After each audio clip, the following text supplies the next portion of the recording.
Film yang akan kita bahas kali ini adalah sebuah film yang bergenre drama romance dari Jepang lagi nih, yang berjudul From the Land tahun 2020 cuy. Film yang berdurasi tayang 1 jam 50 menit ini rilis per tanggal 25 Mei tahun 2020 dan dibintangi oleh mbak-mbak luar negeri, internasional, domestik, negara api, yaitu Mbak Jun Love Joy cuy.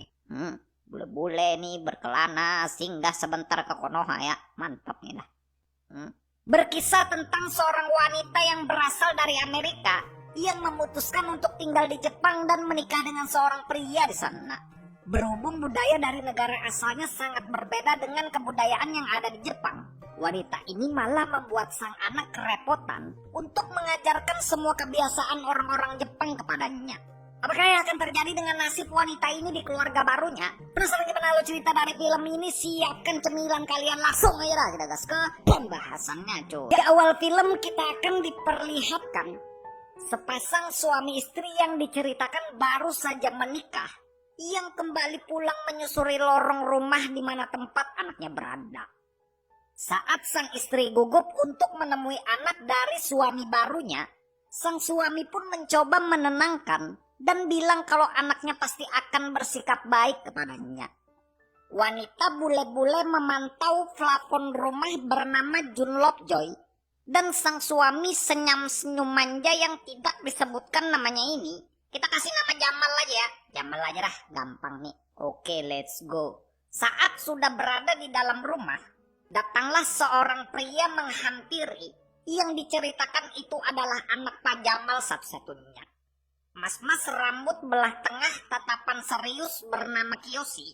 Setelah Pak Jamal memperkenalkan Mbak Jun dan bilang kalau ia adalah ibu barunya, Kiyoshi pun langsung mengingat percakapannya dengan sang ayah yang sebelumnya bilang ingin meminta izin menikah kepadanya.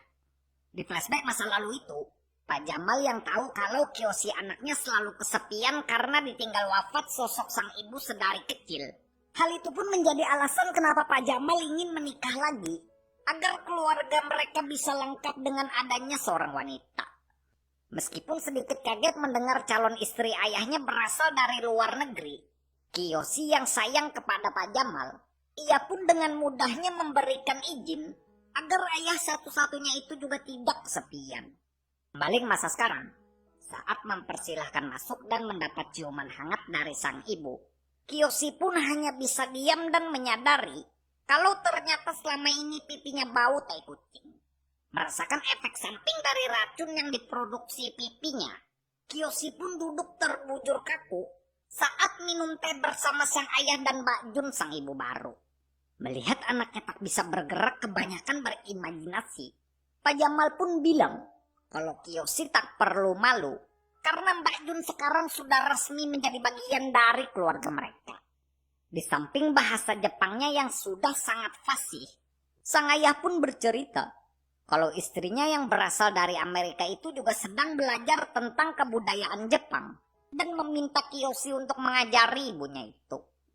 Bingung memikirkan dari mana ayahnya bisa dapat istri secantik itu, Kiyoshi pun hanya bisa mengantuk karena efek samping dari bau teh kerbau yang dirutnya masih belum juga hilang.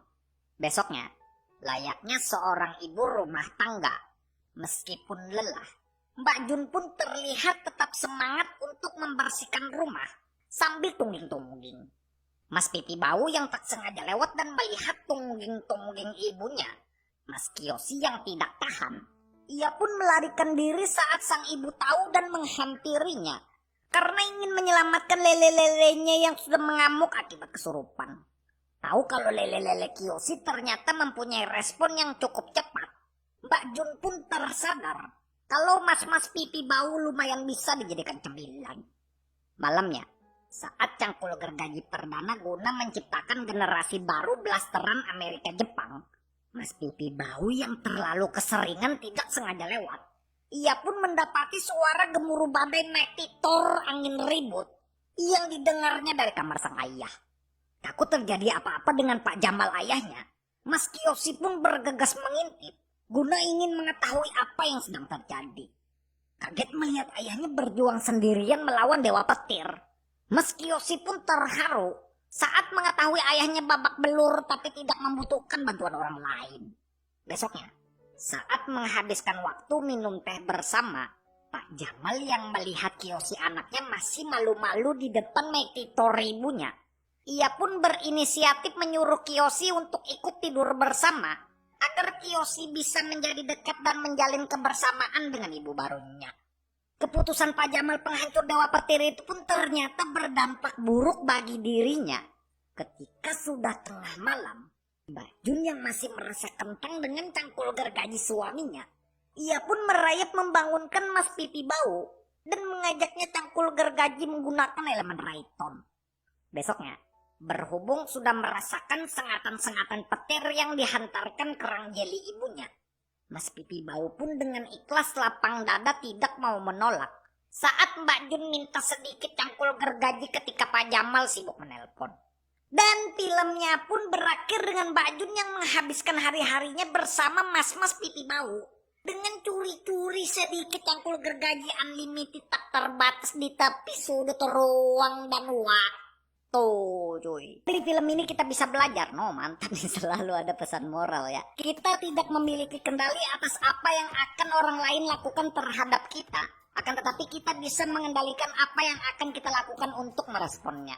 Kita sebagai laki-laki, meskipun sulit, baiknya belajarlah untuk melawan keinginan kita apabila hal itu memang bukanlah sesuatu yang bukan milik kita. Karena salah satu kekuatan terbesar yang dimiliki oleh seorang pria adalah kekuatan untuk menguasai dan mengendalikan kemauan diri.